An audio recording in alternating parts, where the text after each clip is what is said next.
The Niger Delta Development Commission has defended the list of contractors released by the Minister of Niger Delta Affairs, Godswill Akpabio.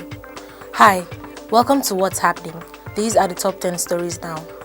At number 10, US President Donald Trump has given popular Chinese-owned video app TikTok 6 weeks to sell its US operations to an American company, adding that the government wants a financial benefit from the deal. Trump said that Microsoft was in talks to buy TikTok, which has as many as 1 billion worldwide users. US officials say the app constitutes a national security risk because it could share millions of Americans' personal data with Chinese intelligence. Trump gave the Chinese company until mid-September to strike a deal on the condition that the sale of TikTok's US business would have to result in a significant payout to the US Treasury for initiating it. However, in response, China has said that it would not accept the theft of a Chinese technology company and would combat with the US in the tech realm. At number 9, the federal government says it spent over 523.3 million naira on school feeding program during the lockdown period in the country. The Minister of Humanitarian Affairs, Sadiya Farouk, said this during the Presidential Task Force briefing on COVID-19 in Abuja on Monday. She said about 124,589 households benefited across the FCT, Lagos and Ogun states. In her remarks on Monday, the minister said the homegrown school feeding program was modified and implemented in 3 states following the presidential directive on March 29. At number 8, Tony Elumelu, the managing director of United Bank for Africa, has denied allegations of his involvement in a 41 billion naira fraud committed against the Nigerian Telecommunications Limited. He has given the chairman of the Senate Committee on Ethics, Privileges and Public Petition, Ayo Akinyelure, 7 days to retract his comments linking him to the fraud. In a letter issued by the banker's lawyer, Elumelu threatened to sue the lawmaker should he fail to retract the allegation that UBA defrauded Nitel of 41 billion naira. At number 7, Nigeria has donated 67 million naira worth of personal protective equipment to Sao Tome and Principe to help fight against the coronavirus pandemic.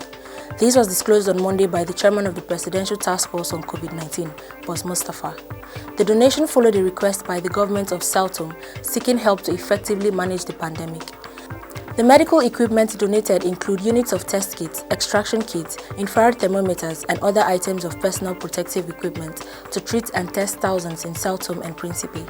At number 6, going forward, broadcasting stations in Nigeria that broadcast materials considered to be hate speech will pay a fine between 500,000 and 5 million naira. This was disclosed on Tuesday by the Minister of Information and Culture, Lai Mohammed, during the unveiling of the amended portion of the 6th edition of the National Broadcasting Commission. Other provisions of the new code include prohibition of backlog of advertising debt to broadcasting stations.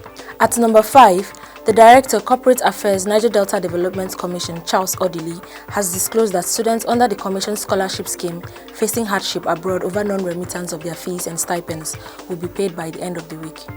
According to Odili, the order was given by President Muhammadu Buhari. The Commission said the delay in the remittance of the fees was caused by the sudden death of Chief Ibanga Etang, the then acting Director of Finance and Administration of the Commission in May, and that only the Executive Director can sign for the release of funds from the Commission's domiciliary accounts with the Central Bank of Nigeria. At number 4, the Federal Inland Revenue Service and the Nigeria Postal Service fought dirty on Twitter over who is legalized to sell national stamps. The tweet war began with the board chairman of NIPOST, Maimuna Abubakar, claiming NIPOST are the sole custodians of national stamps. Therefore, another agency printing and selling stamps is against the law. In the series of tweets, Abubakar criticized the FIRS, accusing the service of stealing the NIPOST mandate by infringing on their domain of operation. In response, the FIRS, through the Director of Communication and Liaison Officer, Abdullahi Ismaila, lampooned Abubakar before defending the allegation by the NIPOST chairman. They kept going back and forth on their claims. At number 3, the Minister of Communications and Digital Economy, Issa Pantami, has disclosed that a draft policy document on virtual meetings and engagements in the Federal Civil Service is ready and will be presented at the Federal Executive Council in the coming weeks. He said this while delivering a lecture at the Course 82 graduation ceremony of the National Defense College, Abuja, on Tuesday. The ministry, in collaboration with the Office of the Head of Civil Service of the Federation, developed the draft policy document on virtual meetings and engagements for civil servants in order to stop the spread of COVID-19 and help the federal government adapt to the new process of using technology in governance. At number 2, the Federal Ministry of Environment, in collaboration with the Federal Ministry of Education, has commenced decontamination of 19,000 schools in preparation for their resumption. While briefing newsmen in Kaduna, the Minister of Environment, Mohammed Mahmood Abubakar, said the collaborating ministries had put in place a sustainable system which would protect the health of learners and their caregivers at all educational levels. While reassuring parents of the safety of their awards, he also urged them to ensure they were properly kitted with face masks during the examination. Finally, at number 1, the Niger Delta Development Commission has defended the list of contractors released by the Minister of Niger Delta Affairs, Godswill Akpabio. On Tuesday, the commission said it stood by the list of prominent Niger Delta leaders released by Akpabio as contractors, saying that what the minister released was only a tip of the iceberg. NDDC Director Corporate Affairs Mr. Charles Odili said the commission had details of the contracts and proxies used to collect them, including the 250 contracts collected in one day in the name of the National Assembly. He added that the list submitted by Senator Akpabio was not compiled by the minister but was taken from files in the commission. Always remember to wear your mask, wash your hands and stay safe. That's all for today. See you next time on What's Happening.